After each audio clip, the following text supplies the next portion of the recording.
Assalamualaikum warahmatullahi wabarakatuh. Salam sejahtera untuk kita semua. Yang saya cintai dan saya banggakan, anak-anak peserta kegiatan MPLS. Pada kesempatan kali ini saya menambahkan beberapa hal kecil saja terkait dengan asesmen atau penilaian nasional. Anda mungkin sering atau pernah mendengar AKM. AKM itu apa?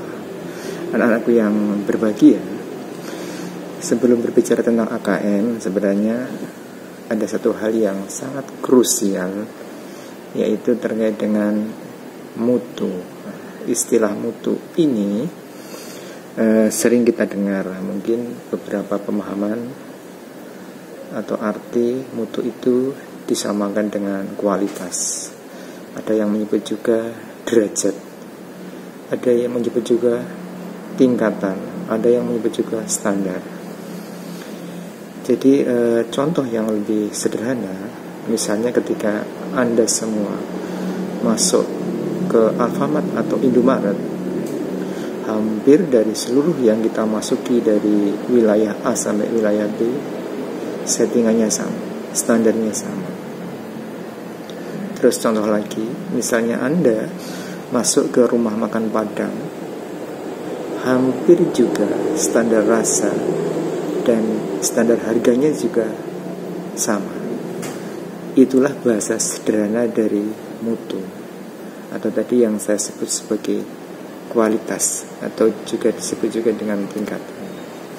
Anak-anakku yang berbahagia, pendidikan di Indonesia, khususnya di sekolah ini, harapannya dari Sabang sampai Merauke itu memiliki mutu yang mendekati sama atau standarnya, atau paling tidak ada derajat, ada tingkatan yang setiap tahunnya selalu naik. Di era sekarang anak-anakku, ukuran untuk memetakan mutu atau memotret mutu itu ada 3 hal. Yang pertama terkait dengan kompetensi atau kemampuan siswanya. Yang kedua terkait dengan karakter atau perilaku siswanya.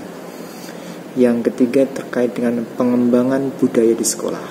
Jadi saya ulangi anak-anakku, potret mutu di sekolah itu standarnya ada 3. Yang pertama kompetensi atau kemampuan siswa. Yang kedua karakter atau perilaku siswa. Yang ketiga adalah pengembangan budaya di sekolah. Anak-anakku, tadi terkait dengan AKM itu menjadi bagian dari sistem penilaian asesmen nasional. Jadi tujuan asesmen atau penilaian nasional adalah untuk memotret mutu sekolah. Yang kedua, untuk memperbaiki mutu sekolah. Mutu sekolah itu bisa diwujudkan dari kegiatan atau kualitas KPM-nya. Kemudian tadi dari kompetensi atau keterampilan siswanya, dan dari pengembangan karakternya. Oleh karena itu anak-anakku, kembali ke tadi AKM atau kembali ke mutu, bahwa asesmen nasional ini atau penilaian nasional ini diwujudkan dalam 3 hal. Yang pertama dalam wujud atau dalam bentuk AKM. Yang tadi saya sebutkan, AKM bertujuan untuk memotret kompetensi atau kemampuan siswa. Kemudian asesmen yang kedua diwujudkan dalam survei karakter. Ini tujuannya untuk memotret perilaku siswa. Dan yang ketiga adalah survei lingkungan, yang tujuannya untuk memotret budaya sekolah. Anak-anakku, terkait dengan AKM tadi atau kepanjangan dari asesmen kompetensi minimum, yang nanti insya Allah mulai tahun ini akan dilaksanakan. Ini pelaksanaannya seperti ini anak-anakku. Pesertanya akan diambil secara acak atau sampling perwakilan dari kelas 8 sejumlah 45 siswa. Siapa yang menentukan? Yang menentukan nanti diacak dari Dapodik. Jadi bisa saja si A, si B, atau si X, atau siapa lagi. Untuk pelaksanaannya direncanakan sekitar bulan Maret dan April. Kemudian AKM terkait dengan materinya ada dua hal anak-anakku. Yang pertama terkait dengan literasi dan numerasi. Literasi ini membaca, termasuk literasi matematika atau yang disebut dengan numerasi ini. Atau mungkin simbolnya terkait dengan hitung-menghitung ya. Jadi dua hal literasi dan numerasi ini yang akan diuji dalam AKM sifatnya terapan, bukan hitungan matematis yang 1 tambah 1 2 tidak, tapi lebih sifat terapan.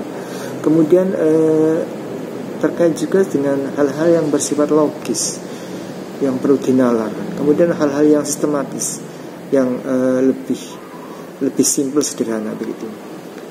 Mengapa dipilih dua hal literasi dan numerasi? Karena dua hal tersebut terkait dengan kecakapan hidup atau keterampilan hidup. Jadi anak-anakku, ketika Anda lulus nanti dan Anda menghadapi kehidupan di kehidupan yang nyata di masyarakat, hal literasi dan numerasi ini menjadi sesuatu yang sangat penting sekali. Sebagai contoh misalnya, ada orang sukses mendirikan sebuah usaha. Ini tidak lepas dari kemampuan literasi dan numerasinya. Misalnya karena dia pandai menghitung peluang, membaca peluang, dia mendirikan sebuah usaha dan akhirnya usaha itu sukses. Atau sebagai contoh lagi, sebuah tim sepak bola bisa sukses meraih trofi kejuaraan. Itu juga karena di dalam timnya atau pelatihnya pandai membaca dan menghitung numerasi. Jadi kelemahan-kelemahan lawan diukur, kemudian potensi-potensi yang ada timnya dimaksimalkan. Ini juga menjadi kemampuan literasi dan numerasi. Atau nanti kalau yang lebih simpel lagi, Anda boleh cari soal-soal AKM yang ada di internet, banyak sekali. Kemudian anak-anakku, mengapa asesmen nasional juga terkait dengan karakter, atau mengapa karakter juga penting? Karena karakter menjadi modal dasar seseorang dalam berperilaku, di dalam Anda bergaul di masyarakat. Kemudian orang-orang yang berkarakter ini tentu harapannya akan menjadi sosok-sosok yang tangguh, menjadi pemimpin-pemimpin yang handal. Jadi anak-anakku, di dalam asesmen nasional ini survei karakter menjadi penting.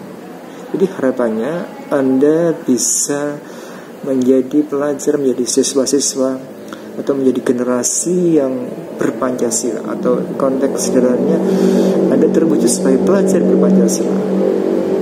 Dalam beberapa kajian literasi anak-anakku, pelajar berpancasila itu tidak luput dari nilai-nilai luhur dalam Pancasila yang diwujudkan Anda sebagai orang yang beriman, bertakwa, kemudian berwawasan kebinekaan global, suka bergotong royong, mengedepankan bernalar, berpikir kritis, hidup mandiri, kemudian juga memiliki sifat-sifat yang kreatif. Oleh karena itu anak-anakku, AKM tidaklah sama dengan ujian nasional. AKM ini digunakan hanya untuk memotret mutu sekolah yang tidak terwujud dalam nilai individu, serta tidak untuk menentukan kelulusan siswa. Memang anak-anakku, AKM yang baik tentu menjadi potret yang baik juga bagi sekolah. Dan ini harapannya nanti akan terus dikembangkan menjadi standar mutu secara nasional. Simpulannya anak-anakku, silakan Anda sebagai warga SMP Negeri 3 Padi yang baru untuk bersiap-siap nanti ketika di kelas 8. Masih ada waktu kurang lebih 1 tahun lebih ya, untuk menyiapkan diri mengikuti asesmen nasional yang berwujud AKM dan survei karakter. Nanti itu ditujukan ke Anda semua sebagai siswa, dan survei lingkungan nanti ditujukan kepada Bapak Ibu guru dan kepala sekolah. Kemudian caranya bagaimana anak-anakku? Silakan Anda belajar yang tekun dengan harapan kompetensi numerasi dan literasi Anda bisa terasa dengan baik. Kemudian terkait dengan survei perilaku, silakan Anda membiasakan diri mulai saat ini untuk berperilaku menuju karakter pelajar berpancasila. Demikian yang dapat saya sampaikan sebagai tambahan untuk materi MPLS terkait dengan asesmen nasional. Terima kasih. Assalamualaikum warahmatullahi wabarakatuh.